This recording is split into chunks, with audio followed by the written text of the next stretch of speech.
Hare Krishna. Purification means changing the mind's default programming.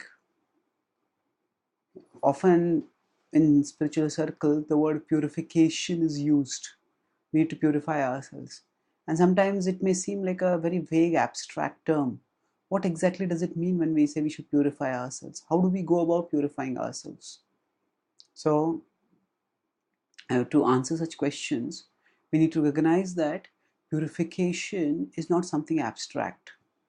Purification means we first identify what is it that is the pattern of our thoughts, what are our default thoughts.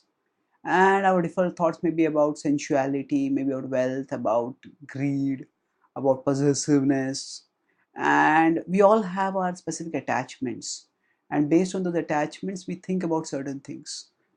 To the extent we recognize that our thoughts are going in certain directions, and to the extent we try to control and counter such things, to that extent we can move forwards constructively, we can move forwards positively. But to the extent we overlook such focus, to the extent we let our consciousness wander here and there, to that extent we lose our capacity to function and act productively. And the best way to counter such a distractedness is by recognizing what is causing that distractedness. Now, sometimes, say, there are some in a computer, there are some software when they're installed, they just change the home page. So then every time we launch a browser, that home page gets launched. And suppose that home page is some site which we have no interest in visiting. We might have been interested earlier, or we may not have been interested earlier, but at least now we have no interest in visiting.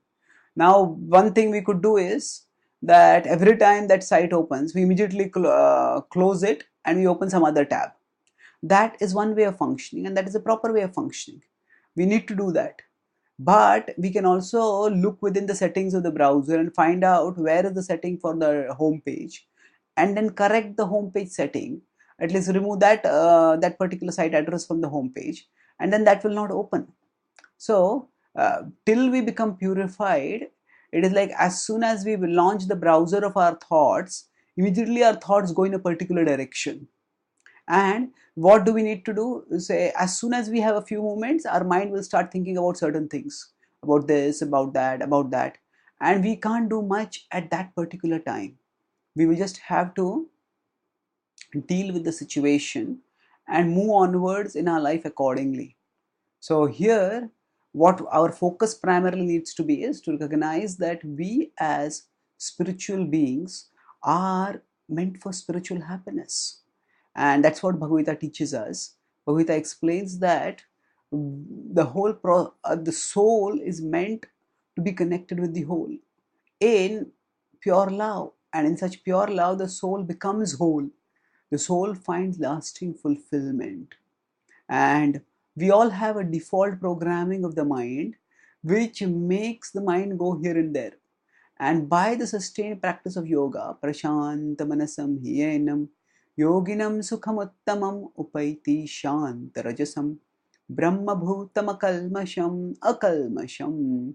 When the contaminations, the impurities are removed from the mind, and Krishna explains in 6.27 in the Bhagavad-gita that prashanta manasam, the mind becomes peaceful, deeply peaceful. When it becomes deeply peaceful like this, yoginam sukhamuttamam, yogi experience supreme happiness, uttamam, transcendental happiness. Why does the yogi experience such happiness? Upaiti shanta rajasam, one becomes very peaceful, deeply peaceful. How? Brahma bhutam akalmasham. The shanta rajasam, the rajoguna, the mode of passion goes out, and one becomes fixed in spiritual reality.